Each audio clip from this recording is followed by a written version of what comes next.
Okay, my main problem with Christians, pardon my French, is that they're pussies and that I think they're wrong. Now, of course, I could be wrong, but I'm really just talking about an idea and a culture around that idea, is the way I perceive it.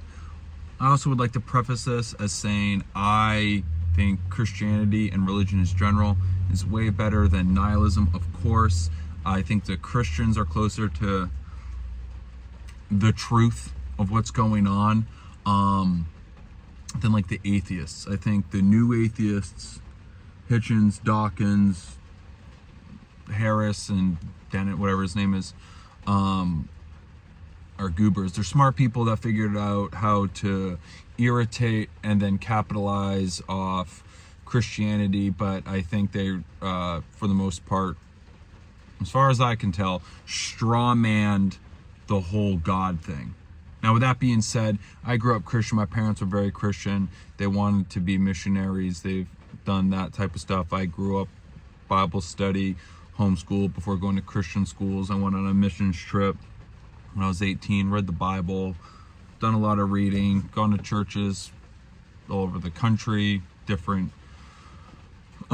different countries, and blah, blah, blah.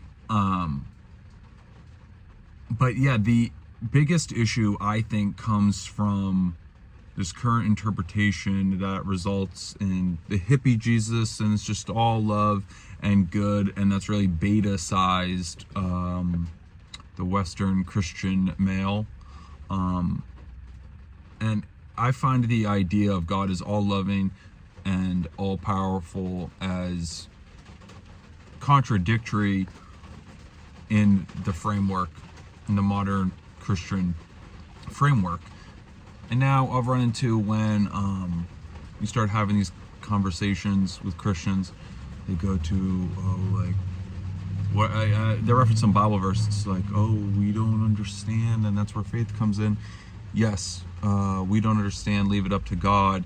But if we're going to talk about things, you need to be able to define them, and things are defined by their characteristics. So I'm not really going to go into the whole impossibility and blah blah blah of characterizing God and what that says about us. Like, I can't tell the difference between a diamond and cubic zirconium, but there are experts who can.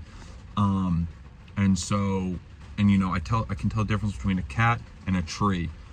I'm already at 3 minutes. I'm trying to keep these videos short. So to say that we know what God is like is quite a claim. Now, so the framework is basically God is all powerful, so he created everything. He's all loving, so he loves us. Yet he created a framework where if we choose not to follow him, then we go to hell. People talk about how much Jesus loves us, but the whole idea of Jesus, the whole story of Jesus in the Christian framework is that he's so important is because he's saving us from hell. But then yet again, God created, all-powerful God created the whole framework where hell is an option. So you don't really even have options unless you want to go to hell. To create a metaphor, it's like if I built my house and I have kids and I love my kids and I'm in command of my house, yet I've created this little pit off in the corner with poop and AIDS-infested needles and rattlesnakes in it. And now I give my kids free will and I love them, yet inevitably these toddlers roaming around, one of them is going to end up in the pit. Am I being a good parent? No. And now I'm sympathetic towards the Christians, and I'm interested in in Christianity and religion. I take a more Jordan Petersonian and Joseph Campbell approach to it. But also at the same time, I think the story of Jesus can exist the way it is, the current interpretation, and also exist as a metaphor. I think we're missing something by just believing that, we just got to basically, keep our shoes tied and our face clean and don't mess up the furniture waiting for Jesus to come back.